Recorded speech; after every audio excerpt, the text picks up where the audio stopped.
Hello guys, तो मैं आ गई हूँ अनएक्सपेक्टेड लव के 10th पार्ट के साथ। तो चलिए जल्दी से शुरू करते हैं। कुछ ही देर में दोनों मंदिर पहुंच गए। दर्शन होने के बाद रिया ने पूछा, क्या अब हम घर जा सकते हैं?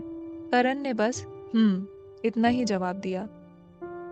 घूमते हैं ना थोड़ी देर और, प्लीज। नई जगह है, रिया ने मासूमियत से कहा। एक बार कहा ना, नहीं मतलब नहीं, हमें घर जाना है। कंपनी में बहुत सारा काम पेंडिंग है, करण ने सख्त आवाज में कहा। करण की ये बात सुनकर रिया का खिला हुआ चेहरा मुरझा गया। करण अब वहां रुकने का रिस्क नहीं ले सकता था। वो नहीं चाहता था कि उसके अतीत का साया रिया पर पड़े। वो नहीं चाहता था कि रिया को उसकी वजह से कुछ भी हो। करण की ये बात सुनकर रिया बिना कुछ कहे चुपचाप कार में बैठ गई। गाड़ी हवा से बातें कर रही थी। इन सबके बीच रिया की कब नींद लग गई उसे भी पता नहीं चला। कुछ देर बाद जब उसकी आंख खुली तब उसने देखा कि बहुत जोर से बारिश हो रही थी। हो गई आपकी मॉर्निंग, कितना सोती हो तुम। लेजीनेस ठूस ठूस के भरी हुई है तुम्हारे अंदर। आंखें बंद करते ही सो जाती हो, करण ने रिया को ताना मारते हुए कहा। बारिश में भीगने का मन कर रहा है, लेकिन ये आदमी, इसे कैसे मनाऊं? रिया ने मन में सोचा। बारिश हो रही है, अच्छा लग रहा है ना? रिया ने खुश होते हुए कहा। बिल्कुल नहीं, बारिश मुझे बिल्कुल पसंद नहीं है। पता नहीं लोगों को रोमांटिक क्या लगता है इस बारिश में। मैं तो कभी भीगा भी नहीं हूँ बारिश में, बीमार पड़ जाता हूँ मैं।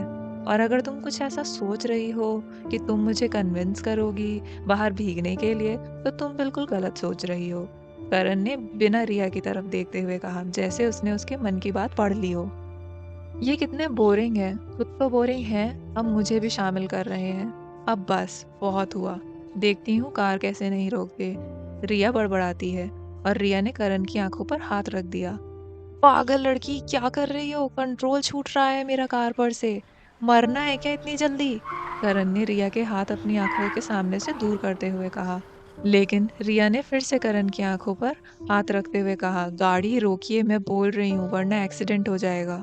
करण ने मजबूरी में कार के ब्रेक लगा दिए।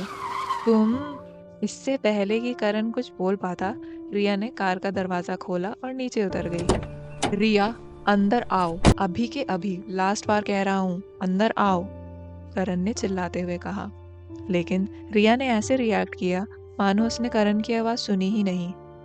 जोरदार बारिश हो रही थी। भीगने की वजह से रिया और भी ज्यादा खूबसूरत दिख रही थी। एक पल के लिए करण भी सब कुछ भूलकर रिया में खो गया।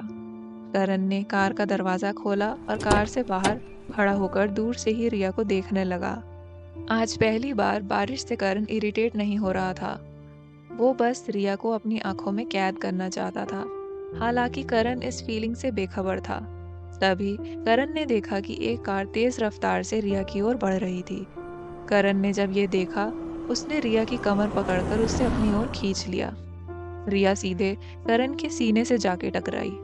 रिया ने अपनी गर्दन ऊपर करके करण को देखा, जिसकी आंखों में वो बहुत कुछ देख पा रही थी। आप ऐसे मत देखिए मुझे, रिया ने धीमी आवाज में कहा। तो तुम बताओ, कैसे देखूं?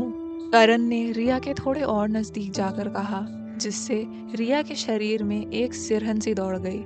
आई होप कि ये पार्ट आपको पसंद आया होगा, और अगर पसंद आया है तो please like, comment and subscribe ज़रूर कीजिएगा।